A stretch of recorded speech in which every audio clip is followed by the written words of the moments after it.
겠습니다.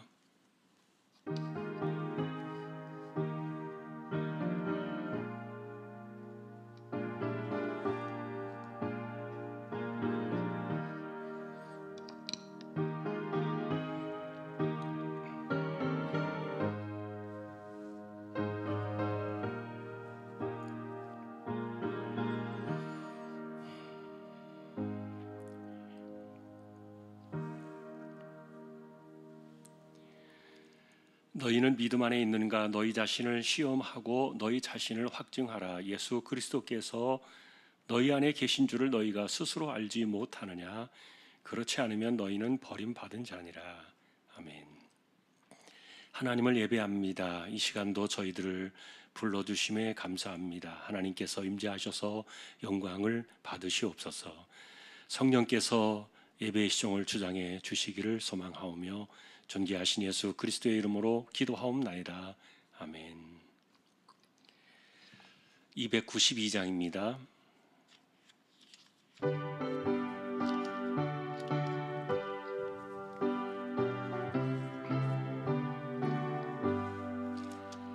주 없이 살 수 없네 죄인의 구주여, 그 귀한 보배 피로 날 구속하소서.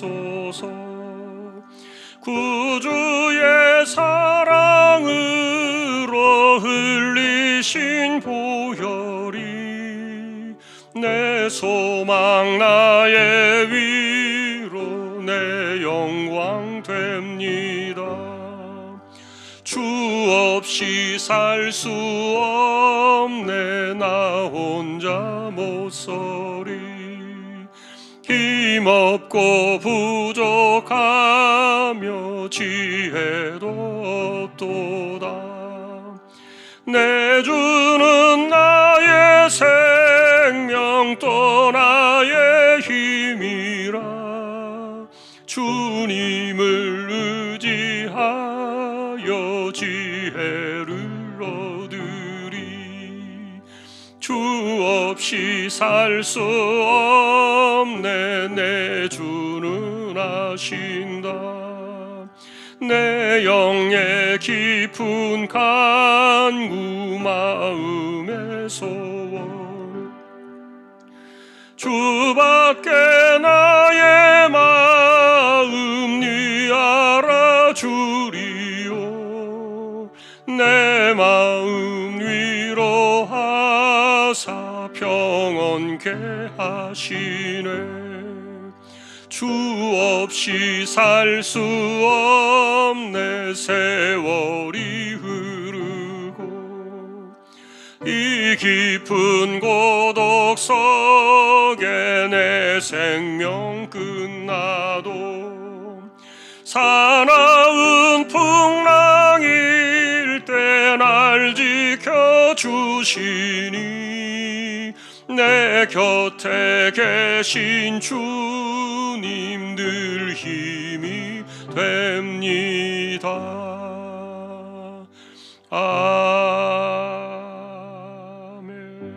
아멘. 이정순 집사님 기도하시겠습니다.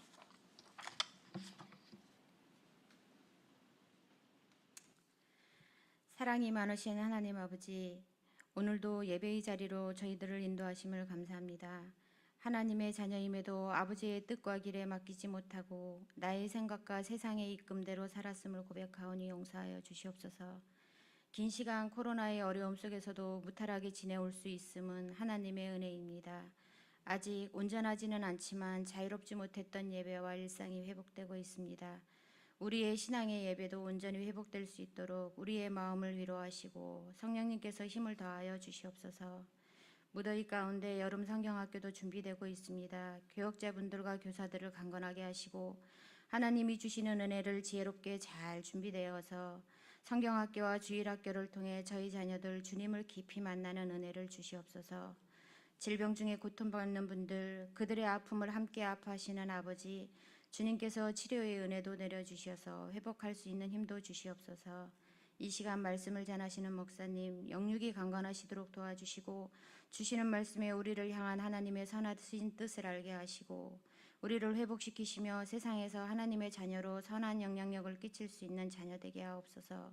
길과 진리요 생명이신 예수님의 이름으로 기도합니다.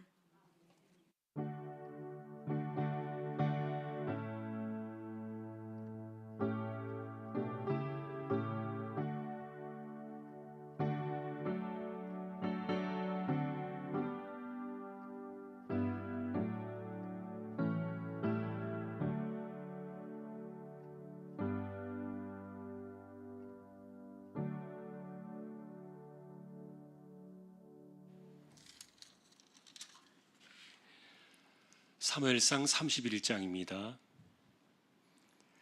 하나님의 말씀 사무엘상 31장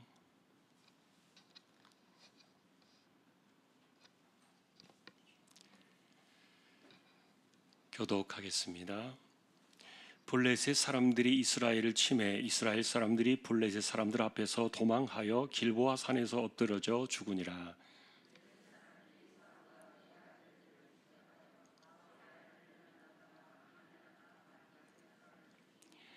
사울이 패전함에 활 쏘는 자가 따르다 보니 사울이 그 활 쏘는 자에게 중상을 입은지라.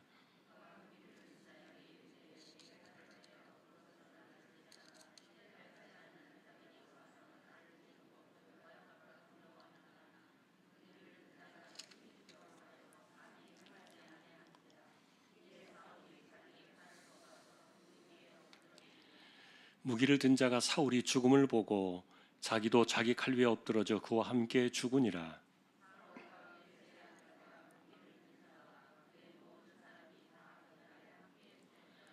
골짜기 저쪽에 있는 이스라엘 사람과 요단 건너 쪽에 있는 자들이 이스라엘 사람들이 도망한 곳과 사울과 그의 아들들이 죽었음을 보고 성읍들을 버리고 도망하며 블레셋 사람들이 이르러 거기에서 사니라.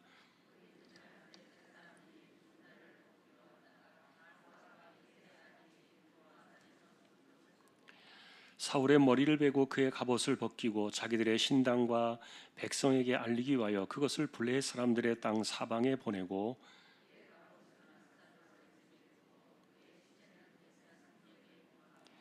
길란 야베스 주민들이 블레셋 사람들이 사울에게 행한 일을 듣고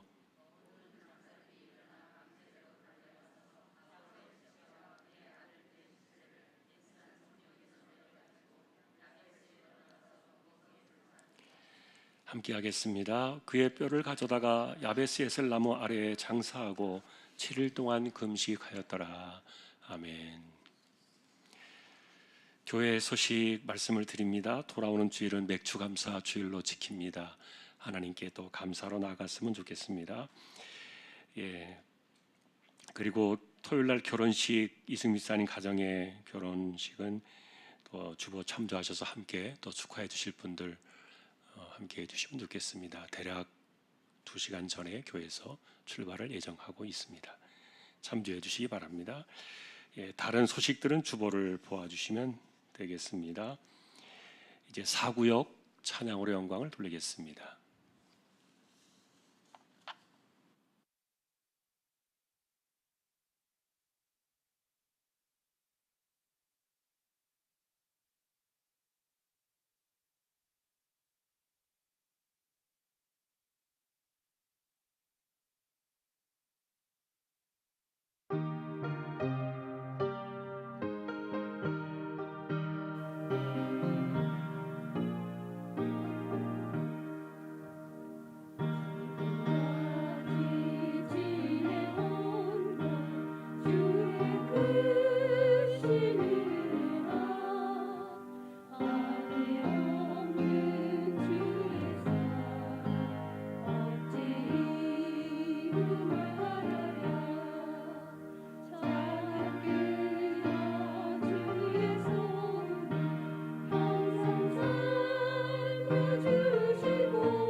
하나님 감사합니다. 사구역을 세워주셨습니다. 하나님께서 기억해 주시고 구역의 모든 식구들 믿음으로 돌아보아 주시기를 원합니다. 말씀을 상고하려고 합니다. 부족한 종과 저희 모두에게 성령께서 말씀으로 충만하게 임재하여 주십시오. 존귀하신 예수님의 이름으로 기도합니다. 아멘. 사무엘상 마지막 장에 도달을 하면서 결국 사울과 그의 아들들이 죽임을 당하는 그 불행한 모습을 우리가 보게 됩니다. 사람이 어떻게 죽느냐 하는 것을 중요하게 여기는 사람들도 있지만, 그러나 그것은 우리가 장담할 수 없어요. 반드시 잘 죽어야 되느냐, 물론 잘 죽는다는 것이 뭐냐, 이런 그 질문들을 던져볼 수도 있습니다만, 그러나 예를 들면은 물에 빠져서 그 흔적조차 찾아볼 수 없게 떠나신 분들도 있고, 또 예를 들면 전쟁터에서 그 몸이 이렇게 다 터져버린 그런 분들도 있고, 어쨌든 우리가 어떻게 그 몸이 수습이 되어지고 그 세상을 어떻게 떠나냐 하는 이런 것들은 우리가 참 가슴 아프지 않게 그렇게 된다면 얼마나 좋겠어요. 그러나 그것이 꼭 우리 마음대로 되는 것은 아니다. 이제 그런 그 생각들도 들고요. 이 마지막 모습을 보면서 이제 두 사람의 모습이 연상이 돼요. 하나는 엘리의 집안이에요. 똑같은 이런 그 패배를 당했던 대상이 블레셋이었고요. 엘리가 목이 부러져 죽던 그날 역시 똑같은 이 블레셋과의 전투에 나가서 두 아들이 전사를 했죠. 죽었습니다. 그날 그 두 아들이 죽고 하나님의 언약궤를 뺏겼다는 소식을 들었을 때 엘리가 의자에서 그만 쓰러져 넘어지는 가운데 목이 부러져 세상을 떠나는, 그리고 그날에 또 그 집안에 그 죽었던 그 아들의 그 또 아이죠. 그 며느리가 아이를 낳으면서 세상을 또 떠난, 이런 그 불행한 그 역사들이 한꺼번에 몰아닥쳤던 것들을 보게 되는데, 그 사사 시대를 지나서 가나안 시대, 사사 시대, 그리고 이 왕정 시대를 지나오면서 그 가나안 땅 사람들에게 이렇게 그 지도자들이 한꺼번에 쓰러졌던 것은 거의 없어요. 그런 것들은 거의 찾아보기 어려운데, 엘리 집안이 그랬고, 그리고 오늘 이제 만나게 되는 이 사울의 집안이 그런 거예요. 자기와 함께 아들 셋이 한꺼번에 죽었습니다. 다행스럽게 이스보셋이라는 아들 하나만 겨우 살아남아가지고 이 아들이 도망을 가죠. 구사일생으로 목숨을 건진 사람은 아들 하나밖에 없었고, 세 아들이 이날에 다 죽은 거예요. 또 더군다나 이들이 죽으면서 전쟁터에 나갔던 이스라엘이 흩어져 버렸거든요. 이 당시에 이스라엘은 요단강을 중심으로 가나안 본토에 살던 사람들과 요단강 건너편에 살던 두 지파 반이 있었죠. 그 사람들이 전부 다 이 전쟁터에 왔었거든요. 그런데 이 전쟁이 패하면서 그들이 흩어지고 각자의 그 터전으로 돌아가면서 도망을 치고, 그러면서 심지어는 그들이 살던 그 땅마저도 버리고 도망가게 되어가지고, 그동안에 이 가나안 땅을 그들이 어떻게 얻은 겁니까? 하나님께서 광야 40년을 지나가지고 약속을 따라서 주신 땅이었거든요. 약속의 땅이에요, 그 땅은. 그래서 그것은 하나님께 순종만 하면 그냥 다 얻어낼 수 있는 그런 땅이었는데, 그런데 모세가 예언했던 지금 이 시대로 말하면은, 이때로 말하면 거의 한 400년 전이에요. 한 400여 년 전에 모세가 예언했던 그 내용이 그들에게 징조로 임한 거예요. 뭐냐 하면은, 하나님을 순종하면은 너희들이 기꺼이 이 땅을 아무 거리낌 없이 차지할 것이지만, 그러나 하나님을 불순종하면 너희가 차지하는 것 같이 똑같이 빼앗길 것이다. 약속의 말씀이 그대로 임한 거예요. 그런 그 불행한 시대를 보는 거죠. 그 400년이라는 그 소용돌이치는 그 역사의 시간 속에서 엘리라는 대제사장의 그 죽음의 실패의 모습, 그 당시도 언약궤를 뺏겼으니까 굉장히 큰 실패였죠. 이번에도 사울이 이렇게 죽임을 당한 것만으로 끝난 것이 아니라 그의 목이 비었어요. 그리고 그가 입고 있던 그 갑옷이 벗겨졌어요. 그래서 사울의 그 베어진 목과 그리고 사울의 갑옷은 블레셋 땅에 이것이 돌아다니면서 보라고 이것을 공개했다는 거예요. 요즘같이 뭐 TV가 있는 시대가 아니니까 다 이것을 돌렸어요, 이렇게. 그래서 우리가 이겼다. 이스라엘의 왕을 이겼다. 그런데 더 불행한 것은 이 사울의 머리와 그 갑옷을 이들이 섬기던 그 아스타롯이라는 그 여신의 신당에 둔 거예요. 이것은 뭘 의미하는가 하면은 사울이 어떻게 죽었느냐를 아까도 제가 처음에 이야기를 했습니다만 그렇게 죽을 수도 있다. 전쟁터에서는 얼마나 험악하게 죽는지 우리가 그런 것들을 다 가늠할 수 없어요. 그러니까 그럴 수도 있는데 그러나 문제는 이들이 이것을 이 사울의 시신을 가져다가 아스타롯의 신당에 두면서 여호와를 이겼다고 말하는 거예요. 이게 큰 문제였어요. 사울 자신이 죽은 것은 그럴 수도 있다. 그러나 그가 죽음으로 인해서 이 가나안 땅을 향하여 들어왔던 이스라엘 백성들의 그 언약의 하나님 그리고 약속을 이루어 가시는 그 하나님의 이름이 땅에 떨어지고 그 하나님의 영광이 가려지는. 그래서 블레셋은 뭐라고 말합니까? 우리 신이 이겼다. 여호와를 눌러 이겼다. 그렇게 된 거예요. 자, 여러분 결과적으로 그래서 이 사울의 이 참패 사건은 단순하게 보면은 개인적으로는 그 집안의 불행이고 그의 그 왕의 역사가 끝나는 그런 부분인데 그러나 이것은 가나안 전체 역사로 바라볼 때 과연 여호와 하나님께서 지신 것인가?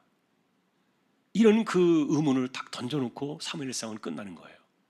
그러나 우리가 이제 한 장을 넘겨서 사무엘하로 들어올 때 이제 사울의 죽음과 함께 또 다른 예비된 하나님의 종이 있었잖아요. 우리가 말하는 그 하나님 마음에 합한 자라고 여기던 다윗이 있어요. 그때 다윗의 나이가 30살이에요. 그래서 실제로 이 사무엘상에서는 이 실패한 이 사람의 이 사울의 이런 모습들이 이것이 다 자업자독으로 자기가 한 일대로 다 돌아온 것이기도 하지만 그러나 하나님의 이름이 땅에 떨어진 것은 어떻게 할 것인가? 그 부분에 대해서 이 사무엘 하에서는 다윗이 이것을 어떻게 해결해 나가는가 하는 것들을 우리에게 제시해 줄 거예요.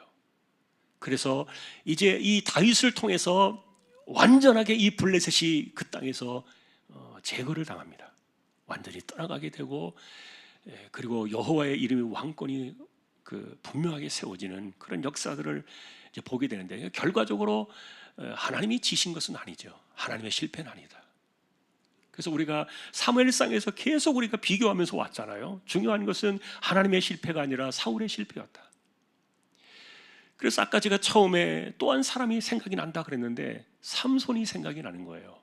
여러분 삼손이라는 사람이 얼마나 그 은사와 그 직분과 능력을 받은 사람입니까? 세상에서 그런 사람이 없는데 그런데 이 사람이 끝까지 자신에게 주신 그 은사의 직분을 기쁘게 기꺼이 하나님을 위해서 헌신하며 쓰려고 하지 않았기 때문에 자기의 우리식으로 말하면 육신의 소욕을 따라 여기저기 다니면서 인생 시간 다 팔아먹고 그러다 보니까 머리까지 밀려가지고 힘 다 잃어버리고 그 두 눈이 뽑혀가지고 그 동굴 속에 갇혔잖아요. 그러나 그런 상황에서 우리가 삼손을 생각해내는 것은 그 삼손은 그 마지막 때 그가 죽었던 것은 자살이 아니다 말씀을 드렸어요. 그래서 어떤 사람들은 시비를 걸어요. 삼손이 이들과 함께 죽게 해달라고 이렇게 기둥을 붙잡고 기도했을 때 그것은 자살과 같다 이렇게 말하는데 그건 자살이 아니에요. 자신의 삶을 드렸던 거예요. 마지막 그 하나님의 영광을 위해서. 그동안에는 삼손이 자기를 위해 살았잖아요. 맨 여자들 꽁무니만 쫓아다녔잖아요. 그것이 삼손의 삶이었는데 그러나 마지막 순간에 삼손이 하나님의 그 영광을 위해서 그 이름이 땅에 떨어지지 않기를 소망하면서 자신의 목숨을 거기에 함께 들였기 때문에, 그래서 그가 죽을 때 그 무더기 속에 파묻혀가지고 돌무더기에 파묻혀서 그가 죽었지만, 그러나 그의 시신은 가족들이 거두어다가 잘 이렇게 매장을 했어요. 근데 성경 속에서 유일하게 죽은 사람의 시신을 화장한 사람이 사울이에요. 일반적으로 구약 성경 시대에 사람들은 화장하지 않아요. 대부분의 사람들은 매장을 해요.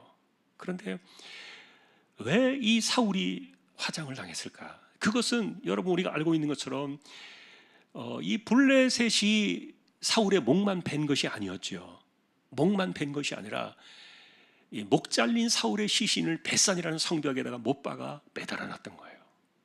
여러분 과거에 우리가 TV에서도 대하 드라마나 역사의 드라마를 보면은 사람들이 이렇게 목 매달거나 아니면 이렇게 시신을 갖다가 벽에 걸어놓고 못 박아놓고 이런 것들을 보잖아요.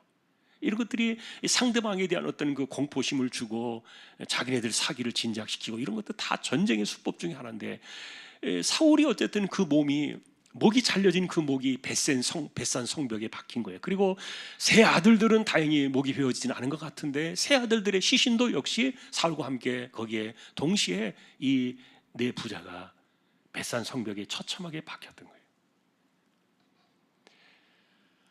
거예요. 그래서 이런 상황 속에서 사실은 아무도 돌아보지 않았죠. 근데 그 벳산이라는 그 성벽 자체가요, 거기에 이스라엘 땅이에요. 그 므낫세 지파가 살던 땅인데, 물론 이삭을 지파가 그 제비뽑아 얻은 땅이었고 살기는 므낫세 사람들이 살고 있었는데, 그런데 그 벳산 성벽을 그 차지하지 못했어요. 그때까지도. 가나안 땅 벌써 모세 이후로 400년이라는 긴 시간이 지났는데 여전히 가나안 땅을 차지하지 못한 거예요. 그러다 보니까 그 땅은 그 현지인들이, 가나안 사람들이 살고 있던 그 땅이에요. 그런데 여러분 이 벳산이라는 이 성벽 자체가, 이 지역 자체가 이스라엘의 그 심장부와 같은 중심을 관통하는 굉장히 중요한 도로인데, 그 이스라엘 평지로부터 가까이 붙어 있는 곳이에요. 근데 전쟁은 이스라엘 평지에서 붙었잖아요. 그런데 이스라엘 사람들이 패하면서 도망을 가는 게 산으로 도망가는데, 그런데 그 산으로 도망간 그 언덕이 길보아 언덕이었어요. 그래서 길보아 전투라 이렇게 말하고 있는데, 그 길보아 언덕으로 이스라엘 백성들이 도망을 가면서 그들이 거기서 다 쓰러져 죽고 많은 사람들이 흩어지고 그랬던 건데, 어쨌든 그 중요한 대로의 길목입니다. 오늘날로 말하면 정말 신장로와 같은 큰 도로인데, 그곳에 있는 그 벳산 성벽에 사람들이 오가면서 볼 수 있도록 사울의 시신과 아들들의 시신을 박아놓은 거예요. 근데 이것을 거둔 사람들이 누구냐면 요단강 건너편에 있었던 길랏 야베스 사람들이죠. 대략 거기에서부터 한 20km 정도 떨어져 있는 곳이에요. 요단강 동편에 있던 길랏 야베스 사람들이, 이들이 이 사울의 시신을 이대로 두면 안 된다. 어떻게 왕의 시신을, 우리가 섬기던 왕인데 저렇게 둘 수 있느냐. 이래서 이들이 목숨을 걸고 밤을 새워서 그 밤에 달려와서 그 시신을 걷어내린 건데, 그런데 사실은 전쟁에서 패해가지고 이스라엘이 흩어진 상태였기 때문에 아무도 그 시신을 거둘 만한 그런 정신적인 여력이 없었어요. 그런데 이 길랏 야베스 사람들은 왜 그랬는가 하면은, 이전에 이 전쟁이 나기 전에 한 10여 년 전에 그 요단강 동편에 있었으니까 그 밑쪽으로는 암몬이 있어요. 암몬이 그 남쪽으로 살고 있었는데, 이 암몬 사람들이 길랏 야베스 지역을 덮친 거예요. 그때 이 사울이 이들을 도와가지고 길랏 야베스 사람들을 그 안전하게 구해준 적이 있어요. 그러니까 은혜를 기억하는 거예요. 사울이 이전에 우리가 죽을 뻔했을 때, 어려울 때 우리를 도와준 적이 있다. 그래서 이런 은혜를 입은 사람인데 사람이 은혜를 잊어서야 되겠느냐. 그래서 우리가 그때 은혜를 입었으니 이 시신을 우리가 목숨 걸고라도 그를 거둬야 된다. 이래서 길랏 야베스 사람들이 가서 그 시신을 내려온 거예요. 그런데 왜 화장을 했을까를 생각해 보면은, 뭐 어쨌든 이 성경에 답이 안 나와 있습니다만, 제가 볼 때는 시신을 거둘 수 없을 정도로 처참했을 것 같아요. 뭐 목도 잘려져 있죠. 사람이 누군지 알 수도 없죠. 갑옷도 벗겨져 있죠. 여기저기 창이 찔려 있죠. 제대로 사람의 모양으로 시신을 수습하기가 어려웠던, 그리고 또 목이 없는 채로 왔기 때문에 그래서 아마도 그 사람들이 왕으로서 최후의 예우를 대하면서 화장을 하는 것이 아닌가. 그리고 그들이 사는 그 땅에 이걸 묻어놓았는데 나중에 다윗이 소식을 듣고요, 이 길랄 야벳 사람들이 큰 상을 주었어요. 그리고 사울과 아들들의 그 시신을 다윗이 거두어다가 그것을 이장을 해요. 자기의 고향 땅이었던 베냐민 땅, 거기에다가 사울의 그 남은 그 유고를 이렇게 옮겨주게 되는 이런 그 수습하는 모습들이 이제 사무엘 하루 넘어가면서 나옵니다만, 어쨌든 우리가 이 내용들을 보면서요, 이 전쟁터에서 일어났었던 일들, 그리고 또 이후의 일들, 이런 것들이 이제 쭉 이렇게 제가 말씀드린 대로 이렇게 암시가 되어지고 과정들이 진행이 되어져 가는데, 결과적으로 또 이런 것도 생각이 드는 거예요. 어쨌든 아까도 삼손이나 엘리의 이야기를 했습니다만, 그 하나님의 영광이 떠난 사람들의 삶이 비참할 수밖에 없다. 결국 그것은 공통점이에요. 삼손도 그랬고요. 삼손도 사실은 젊은 나이에 세상을 떠났잖아요. 제가 생각해 볼 때 삼손은 대략 한 40살 전후였을 거예요. 굉장히 젊은 나이에 세상을 떠난 거예요. 엘리는 물론 장수했지만 그러나 그 집안이 하루아침에 무너져 버렸잖아요. 다 이 특징들이 뭡니까? 하나님의 영광이 떠난 사람들의 모습이에요. 사울 역시 그랬어요. 하나님의 영광이 떠난 사람이에요. 자, 지난번에 우리가 계속해서 강조했던 것 가운데 하나는 이 사울이 이 전쟁터에 나오기 전에 무엇을 했습니까? 신접한 여인을 만났다 그랬어요. 근데 그 여자로부터 저주를 들은 거죠. 그래서 계속 그 내용을 강조했던 겁니다. 우리가 듣지 말아야 될 이야기를 듣는 것이 얼마나 사람을 힘들게 하는가. 듣지 말아야 될 이야기를 들었을 때 그것을 이겨낼 만한 그 정신적인 멘탈이 없어요. 우리에게는 그런 강한 힘이 없어요. 무너져 내리는 거예요. 그러니 사실은 그 저주의 이야기를 듣고 기력이 다 빠져버린 사울의 입장에서는 그 다음날 전쟁터에 나가면 안 되는 거예요. 이 사람이 나가지 말았어야 해요. 자기가 얼마든지 빠질 수 있잖아요. 몸이 안 좋으니까. 그러니 다른 사람들을 내보내고 자기는 어쨌든 보조를 할 수 있었는데, 그런데 상황이 그렇게 되지 못했어요. 여러분, 어쩔 수 없이 떠밀려가는 그런 상황들이 있잖아요. 사울의 상황이 그랬던 거예요. 도저히 자기가 지금 나갈 수 있는 상황이 아니었음에도 불구하고 그 환경 자체가 사울이 나가지 않을 수 없었던, 그래서 어쩔 수 없이 이렇게 떠밀려 갔는데, 아무도 사울의 속에 있는 내용들은 모르죠. 그가 이미 다 무너져 내린 상태로, 그냥 속이 엉망이 된 상태로 지금 전쟁터에 나와 있다는 것을 아무도 알지 못하죠. 그러니 그 사람이 무슨 지휘를 하고 무슨 지도를 하고 무슨 뭘 이렇게 명령을 내리겠습니까? 여러분, 왕은 장수이기 때문에, 장수는요 전쟁터에서 창을 들고 싸우는 사람이 아니에요. 장군이나 장수들은 뭐 하는 사람들입니까? 전략을 짜고 계획을 해서 이렇게 그 병사들을 배치하고 이렇게 하지 않습니까? 그런데 이런 사람의 머리에서 그날 뭐가 나왔겠냐고요. 멘붕이 왔는데, 이 체계가 무너져 버렸는데, 심령이 무너져 버렸는데 무슨 전쟁을 지휘하고 무엇을 어떻게 할 수 있겠냐고요. 그러니까 자기 개인뿐만이 아니라 전체를 봐서라도 사실은 사울이 그날 전쟁터에 나가지 않았어요, 옳았어요. 그런데 아까도 말했던 것처럼 거기까지가 사울의 시간이었어요. 사람은요 떠밀려가는 시간을 감당할 수 있을 만한 힘이 없어요. 그 환경과 여건과 이 밀려오는 그 물밀에요, 그 물의 힘에 사람은 떠내려갈 수밖에 없는 것이지, 그것을 맞서서 거슬러 올라갈 수 있는 힘이 없는 거예요. 그런데 이런 힘을 막아주시는 분이 하나님 아니십니까? 그러니까 우리가 생각할 때 초자연적인 신의 능력, 하늘의 어떤 그 힘의 능력들이 이런 것들을 제어하고 통제하고 막아주셔야만 했던 것인데, 그런데 그런 것들이 전혀 작동하지 않으니까 사울은 그냥 떠내려갈 수밖에 없는 거예요. 인간의 무력함이 그때 드러나는 거지요. 아무것도 할 수 없는 거예요. 그러니까 죽을 줄 뻔히 알면서도 그 길을 가는 거예요. 이리 가면 죽는다는 거, 이리 가면 떨어져 그 완전히 끝난다는 것을 알면서도 그것을 멈추지 못하는 거예요. 하나님을 떠난 사람들의 그 모습이 그러하다는 겁니다. 그래서 우리는 하나님을 믿고 신뢰할 때 사람들이 이렇게 떠밀려가는 그런 것들을 막아주시고 이것을 통제해 주시고 이것을 멈추어 서시는 분이 하나님이시기 때문에 사람들은 그때 신을 부르지 않습니까? 그러나 지금 이 사울의 상황은 아까 삼손의 경우처럼 삼손은 그때 하나님을 찾기라도 했죠. 물론 이때 사울이 하나님을 찾는다고 해서 하나님께서 들어두실 거라고 우리가 장담할 수는 없어요. 그러나 그 마지막 순간에 그래도 삼손은 하나님을 기억했잖아요. 그리고 하나님을 불렀잖아요. 그래서 하나님께서 그에게 마지막 힘을 주셨는데, 그러나 너무도 이렇게 하나님의 영광이 떠난 사울의 모습 속에서는 무기력하고 그냥 세상의 모습, 인간의 모습 그대로 떠내려가는 그의 모습을 보는 거예요. 그래서 하나님의 그 능력과 하나님의 섭리와 하나님의 손길이 어디까지 우리를 지켜주실 것인가, 우리를 어디까지 보호해 주시는가, 이런 것들은요 하나님의 사람들에게 굉장히 중요해요. 어떻게 죽었느냐, 그의 시신이 어떻게 조롱을 당하고 모욕을 당하고, 그가 사실은 그거 보지 않으려고 자기가 숨이 붙어 있을 때 자기 그 병기를 든 소년에게 자기를 죽이라 그랬잖아요. 그런데 이 아이가 자기를 죽일 수 있나요? 어떻게 왕을 죽여요? 아무리 숨이 끊어져 간다 할지라도. 그리고 다윗이 계속 사울을 손 못 댄 이유가 뭡니까? 하나님의 기름 부음 받은 사람은 어떻게 내가 손 대느냐?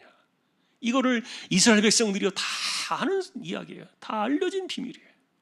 그러니 어느 누가 감히 이 왕의 심장에 칼을 꽂을 수 있겠냐고요. 자기가 엎드려 죽은 거죠. 이 아이가 죽일 수 없다는 걸. 사실 이렇게 사울이 죽었던 이 이야기는요 사무엘 하로 건너오면서 약간 다르게 나타나요. 사실은 여기서는 자기가 죽었다, 엎드려 죽었다 나오는데, 근데 사무엘 하에서는 이상한 사람이 하나 등장해가지고 자기가 죽였다고 말합니다. 이 사건이 조금 다르게 나옵니다만, 이 사건은 우리가 다음 주에 사무엘 하에서 나오는 본문이니까 그때 그 내용의 한번 그 본질을 우리가 밝혀볼 수 있을 거고요. 어쨌든 오늘 여기에서는 사울이 자기가 죽기 전에 내가 숨이 붙어 있을 때 이 사람들에게 목숨을 구걸하기 위해서 왕의 그 뭡니까, 굴욕, 그 위신, 왕의 권위, 이런 것들이 땅에 떨어지는 것보다는 차라리 내가 스스로 목숨을 끊는 것이 낫다. 그래서 이것은 자살이라고 생각하지 않아요. 당시에 그 당시 전쟁터에서 왕들은 그래서 그 살아있을 때 목숨이 붙어 있는 것 때문에 그 굴욕을 당하고 모멸감을 이겨내기 위해서 이렇게 스스로 자신의 삶을 정리하는 경우가 있는데, 어쨌든 그런 것으로 보면 이제 사울은 장렬한 전사 쪽을 자기가 선택하는 것이죠. 그러나 그가 죽고 난 이후에 그가 원했던 대로 되지는 않았어요. 아까 말했던 것처럼 목이 잘렸어요. 그리고 그 목이 블레셋 사방을 돌아다녔어요. 더군다나 그의 남아있는 그 몸이 성벽에 박히고 말았어요. 그런 것들을 사실 염려해서 사실은 사울이 원하지 않았기 때문에 이렇게 전사를 했지만, 그러나 생각한 대로 되지 않았어요. 죽고 난 다음에 자기 염려했던 것들이 다 이루어진 거예요. 결과적으로 해서 우리가 이제 다시 한번 이 본문을 정리하면서 하나님의 영광을 떠난 사람들의 삶이 이렇게 참 가슴 아프다. 왜냐하면 이 사람이 처음부터 하나님을 모르는 사람이었고 하나님이 세우신 사람이 아니었다면 괜찮아요. 그건 뭐 그런 대로 갈 거예요. 그러나 이 사람은 하나님이 세운 왕이었잖아요. 그것도 처음 세운 왕이었잖아요. 그래서 여러분, 신앙으로 이렇게 살다가 신앙을 떠나는 사람들의 그 모습이 과연 어떠할까? 그것은 이들이 우리에게 말해주고 있는 거예요. 하나님을 믿다가 떠난 사람들의 그 끝이 얼마나 불행한가. 그것은 하나님께서 그들을 치셨기 때문이 아니라 하나님의 보호막이 사라졌기 때문이에요. 하나님의 손이 사라져 버렸어요. 아무도 이 사람을 도와줄 수가 없는 거예요. 자기 자신도 죽을 줄 알면서 갔다 그랬잖아요. 어떻게 하겠습니까? 그래서 우리가 생각하는 하나님을 믿는 이 신앙의 힘이라는 것은 여러분 생각하실지 안 하실지 모르겠지만 우리가 생각하지 못했던 시간의 분초를 다투는 그 위급한 시간들, 그때 보호의 손길들이 어떻게 우리의 삶에 들어오는가 하는 것들은요, 여러분들이 살면서 경험했을 수도 있어요.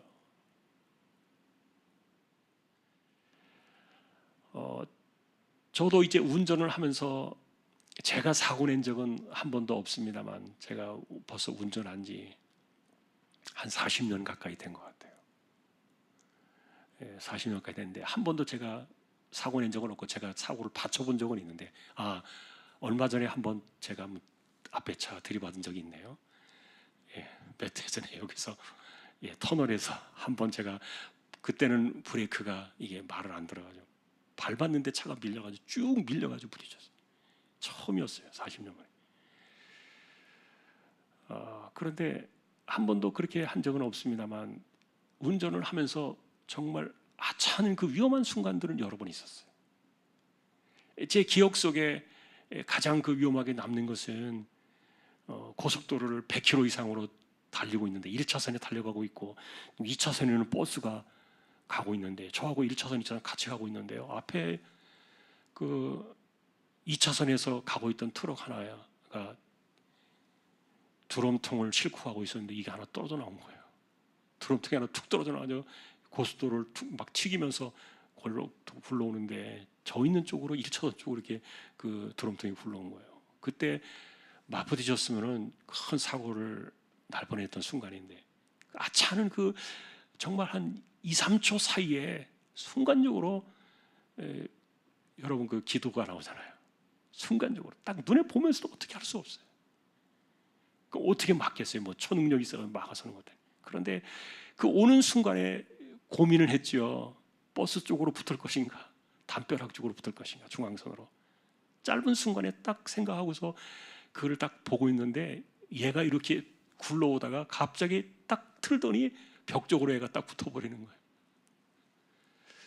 그래서 제가 버스 쪽으로 붙어가지고 그 위기의 시간을 딱 지나왔는데, 아주 순간적으로 뭐 몇 초 사이에 일어났던 일들이에요. 저는 그래서 마음속에 그래요. 하나님이 이 드럼통을 탁 치셨다, 이렇게 생각하는 거예요. 멀쩡하게 굴러오면요, 이건 절대로 이렇게 옆으로 돌아갈 수 없는 그런 건데, 하나님께서 어쨌든 우리가 보이지 않는 가운데 역사하시는 손이 있어요. 우리가 그런 것들을 느끼지 못할 뿐이에요. 잘 안 볼 뿐이에요. 보이지 않을 뿐이지. 근데 이런 것들이 다 이런 장치막들이 사라져버린 거예요. 사울의 경우에는. 떠밀려가는 그 물결 속에 그냥 가는 거예요. 죽을 줄 알면서도 가는 거죠. 그리고 자기가 죽고 나면 어떻게 될 거에 대한 그 염려 때문에 스스로 목숨을 끊고 그렇게 시신을 보존하려고 했지만 생각대로 되지 않았어요. 슬픈 결말이 다 오고 말았어요. 자, 오늘도 우리가 어떻게 죽느냐가 사실은 중요한 것은 아니다 그랬어요. 그러나 거기에 하나님의 이름과 하나님의 영광이 연루되어 있다면 좀 생각해 봐야 돼요. 그래서 우리의 삶 자체가 하나님의 이름과 관련이 있다. 그리고 나의 그 삶 자체가, 내가 죽고 사는 그 문제 자체가 하나님의 영광과 관련이 있다. 그렇다면요, 하나님의 영광이 떠난다는 것이 얼마나 심각한 문제인가를 생각해야 돼요. 그리고 그런 사람들에게는요, 그들이 어떻게 죽든지 간에 하나님의 영광이 땅에 떨어지지 않게 하실 거예요, 하나님께서. 오늘 우리는 이 사울의 이 마지막 죽음의 사건을 바라보면서 하나님을 떠난 사람의 그 마지막 최후에 대한 교훈을 저희가 보았습니다. 우리는 하나님의 그 보호하심 속에 살아갑니다. 하나님의 영광과 하나님의 이름을 위하여 우리는 살다가 가는 것입니다.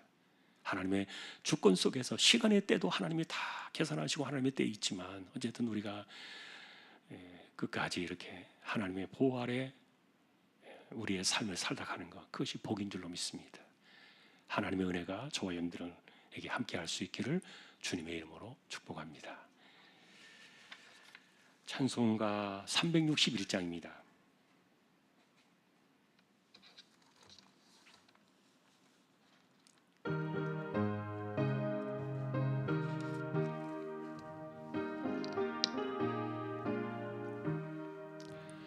기도하는 이 시간 주께 무릎 꿇고 우리 구세주 앞에 다 나아가네. 믿음으로 나가면 주가 보살피사 크신 은혜를 주네. 거기 기쁨 있네. 기도 시간에 복을 주시네. 고난 내 마음 속에 기쁨 충만하네. 기도하는 이 시간 주가 곁에 오사 인자신 얼굴로 귀 기울이네. 우리 마음 비우고 주를 의지하면 크신 은혜를 주네. 거기 기쁨 있네. 기도 시간에 복을 주시네. 고난 내 마음 속에 기쁨 충만하네. 기도하는 이 시간 주께 엎드려서 은밀하게 구할 때 곧 응답받네. 잘못된 것 아래면 측은히 여기사 크신 은혜를 주네. 거기 기쁨 있네. 기도 시간에 복을 주시네. 고난 내 마음 속에 기쁨 충만하네. 기도하는 이 시간 주를 의지하고 크신 은혜 구하면 꼭 받으리라. 의지하는 마음에 근심 사라지고 크신 은혜를 주네. 거기 기쁨 있네. 기도 시간에 복을 주시네. 고난 내 마음 속에 기쁨 충만하네. 아멘. 하나님 감사합니다. 이 땅을 살아가는 하나님의 백성들의 삶 속에 역사하시는 하나님의 걸어가신 손길이 얼마나 소중한가를 생각합니다. 하나님의 영광이 떠난 사람들의 그 마지막이 이렇게 알면서도 무기력하게 끌려가는 그 불행한 모습들을 저희가 사울에게서 봅니다. 자기가 원하지 않았던 죽고 난 이후의 그 불행한 모습들조차도 하나님은 절대로 손대지 않아 주셨습니다. 이런 모습들을 바라보면서 우리가 하나님의 보호하심을 받고 하나님의 이름을 의지하여 살아가는 것이, 믿음으로 살아가는 것이 얼마나 소중한가. 다시 한번 우리의 삶을 돌아보게 하여 주옵소서. 하나님께서 함께 하시는 사람들의 삶이 결코 이리 할 수 없다는 것을 우리가 오늘도 기억하며 이 땅을 살아가는 날 동안에 우리에게 주신 그 시간들, 인생의 시간들, 내 마음대로 할 수는 없지만 오직 하나님과 함께 동행하며 하나님을 의지하며 하나님께 기도에 무릎을 꿇고 신뢰하며 그 신앙으로 우리에게 주어진 인생의 시간을 살아내는 저희들 모두 되게 하여 주옵소서. 이재용 집사님, 최태경 청년, 신배한 집사님, 조인성 청년, 김한솔 청년, 백형래 집사님, 조말순 집사님, 이들을 의탁합니다. 암치료 하시는 분들이 있습니다. 하나님이여 그 몸에 새 힘을 주옵시고 감당할 수 있는 하늘의 능력을 더하여 주시기를 소망합니다. 연세 많으신 분들 기력을 붙드시고 맑은 정신 총기가 흐려지지 않게 하여 주옵소서. 우리의 삶의 호흡의 주권이 하나님의 손에 있음을 믿습니다. 끝까지 하나님과 함께 동행하며 살아가는 저희들 모두 되게 해주시고 오늘도 선교지와 세우신 교회와 하나님의 나라와 백성들, 주님의 종들을 지켜주시기를 원합니다. 교회 안팎을 돌아보아 주시고 또 19명의 우리 입시를 준비하는 자녀들을 기억해 주시며 여름 성경학기와 수련회가 준비되고 있습니다. 하나님께서 간섭하시고 또 말씀의 역사가 풍성하게 뿌려지는 거룩한 시간들 되게 하여 주옵소서. 악한 전쟁을 하나님이여 멈추어 주시고 악한 자들이 끊어지는 것을 이 세대에 보게 해주시고 온 땅에 덮쳐있는 이 전염병과 그리고 전쟁의 여파로 인한 경제적인 어려움들 모든 것 가운데도 하나님께서 간섭해 주시고 저희 모두에게 은혜를 더하여 주옵소서. 오늘도 우리가 하나님의 은혜로 살고 있습니다. 하나님의 도우심과 보살핌으로 보이지 않는 하나님의 손길 가운데 이 위험한 세대를 저희가 살아가고 있습니다. 그 힘으로 우리의 삶에 인생의 승리가 있도록 저희 모두를 지켜주시기를 다시 한번 존귀하신 주님의 이름으로 간절히 기도하오며 우리에게 영원한 생명을 주시기 위하여 이 땅에 오신 우리 주님 예수 그리스도의 은혜와 하나님 아버지의 사랑과 성령님의 감동, 위로, 인도, 교통, 충만하심이 하나님의 사람으로 살다 가는 것이 행복임을 고백하는 우리 모든 심령들, 주왕의 가족들 위해 이제로부터 영원까지 함께 있을지어다. 아멘.